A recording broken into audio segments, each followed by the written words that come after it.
ಅನಘಾ ವಾಸ್ತು ವೀಕ್ಷಕರಿಗೆ ಮಹೇಶ್ ಕುಮಾರ್ ಮಾಡುವ ನಮಸ್ಕಾರಗಳು. ನಾನು ನಿಮ್ಗೆ ಇವತ್ತು ಒಂದು ಸೈಟಿನ ವಿಚಾರ, ಸೈಟನ್ನ ಆಯ್ಕೆ ಮಾಡ್ಕೋಬೇಕಾದ್ರೆ ಯಾವೆಲ್ಲ ವಿಚಾರಗಳನ್ನ ಗಮನಿಸಬೇಕು ಅನ್ನುವಂಥ ವಿಚಾರವನ್ನ ಡೀಟೇಲ್ ಆಗಿ ತಿಳಿಸ್ಕೊಡ್ತೀನಿ.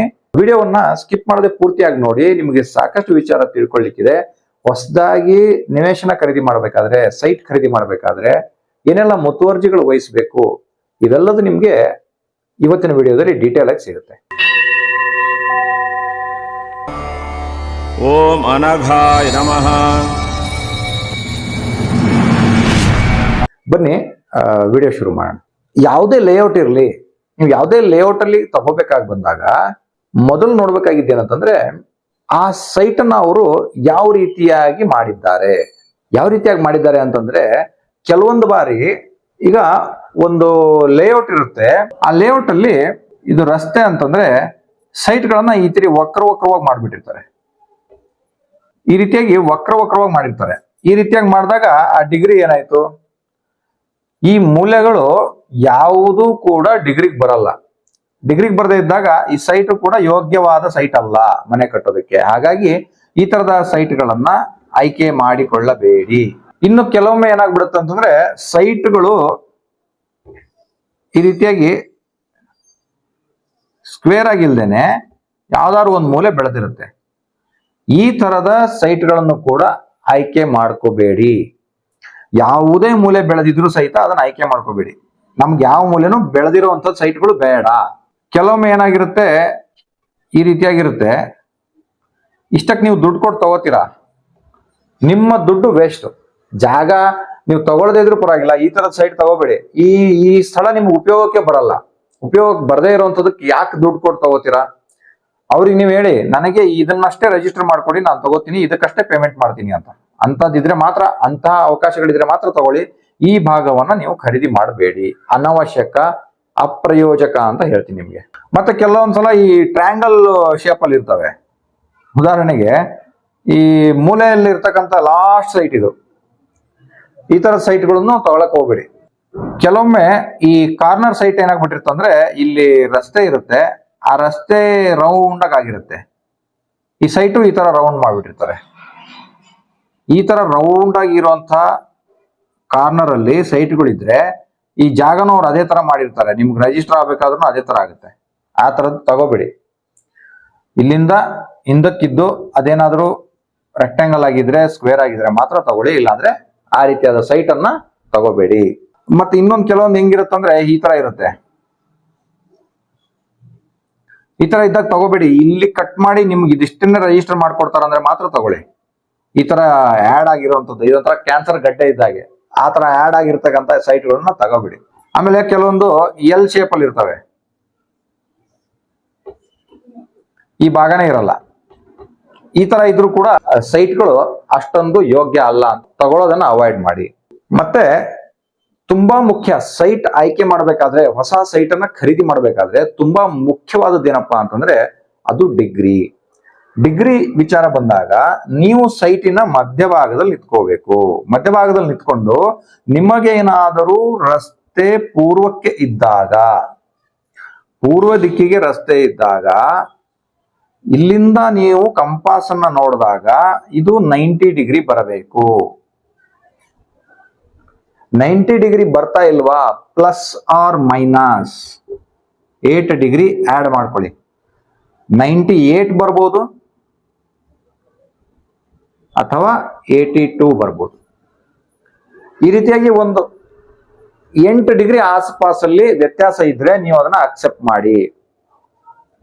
ಅದೇ ನಿಮಗೆ ದಕ್ಷಿಣದ ರಸ್ತೆ ಇದ್ದಾಗ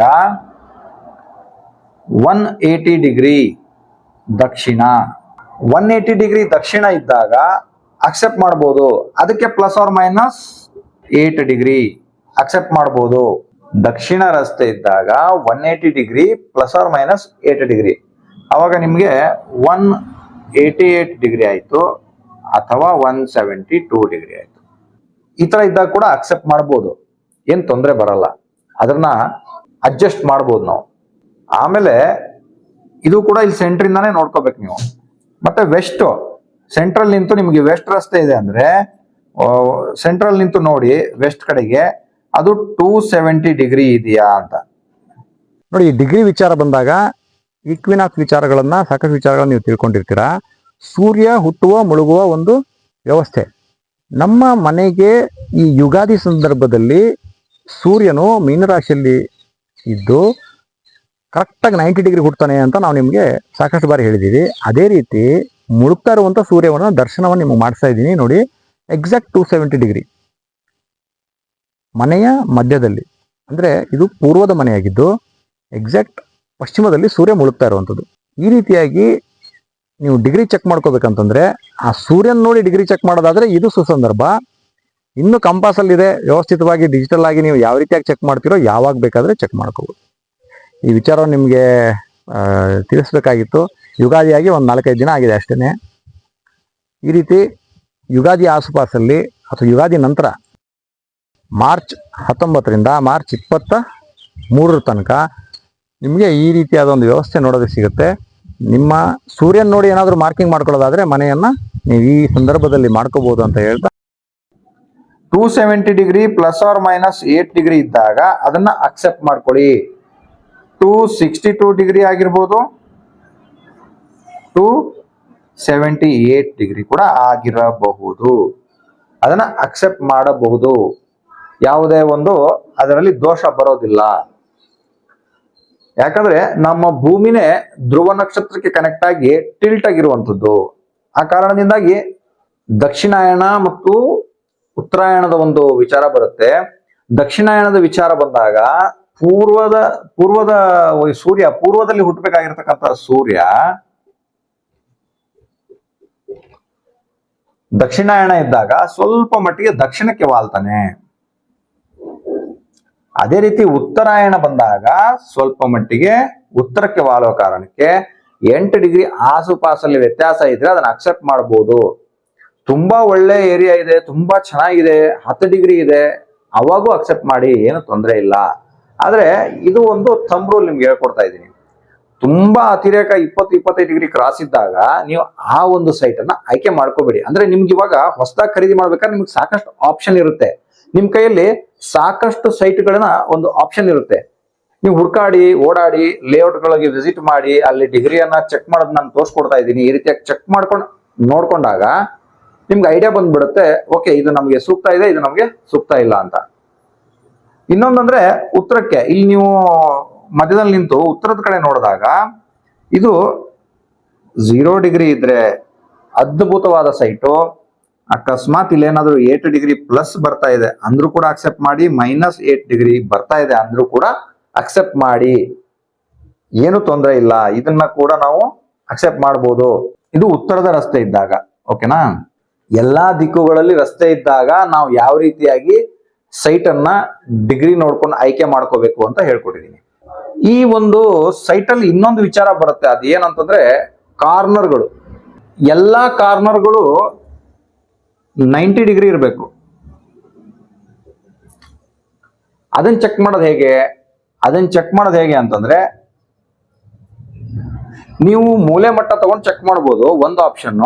ಇನ್ನೊಂದು ಇಲ್ಲಿ ಆ ಸೈಟಿನ ಬೌಂಡ್ರಿ ಕಲ್ಲು ಇರುತ್ತಲ್ವಾ, ಆ ಬೌಂಡ್ರಿ ಕಲ್ಲಿಗೆ ದಾರವನ್ನು ಕಟ್ಟಬೇಕು. ಆ ದಾರವನ್ನು ಕಟ್ಟಿ ಆ ದಾರಕ್ಕೆ ನೀವು ಡಿಗ್ರಿಯನ್ನ ಚೆಕ್ ಮಾಡಬೇಕು.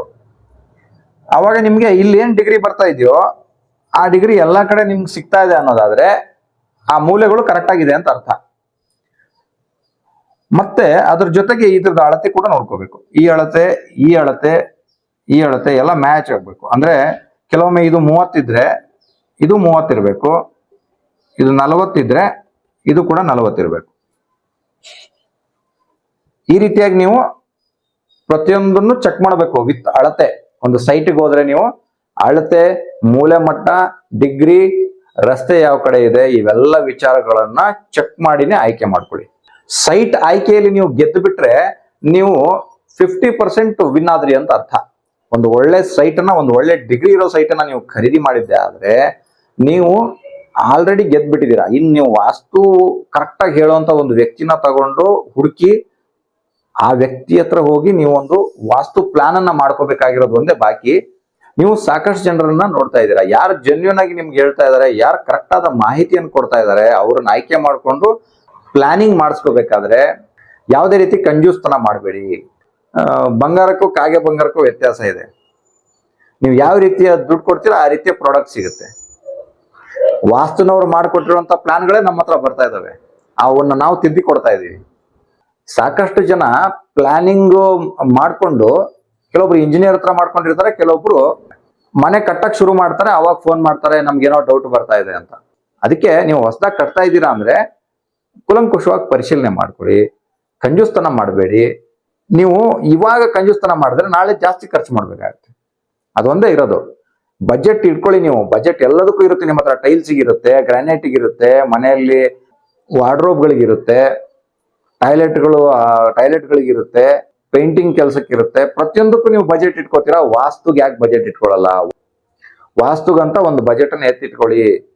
ಪ್ಲಾನ್ ಮಾಡ್ಬೇಕಾದ್ರೆ, ಮನೆ ಕಟ್ಟಬೇಕಾದ್ರೆ ವಾಸ್ತುಗೆ ಇಂತಿಷ್ಟು ಅಂತ ನೀವು ಅದಕ್ಕೆ ನಿಗದಿ ಮಾಡ್ಕೊಂಡು ಶುರು ಮಾಡಿ. ಅವಾಗ ನಿಮ್ಗೆ ಅದು ಬರ್ಡನ್ ಅಂತ ಅನ್ಸಲ್ಲ, ಅದು ನಿಮ್ಗೆ ಅಯ್ಯೋ ಇದೊಂದು ಎಕ್ಸ್ಟ್ರಾ ಖರ್ಚು ಅಂತ ಅನ್ಸಲ್ಲ.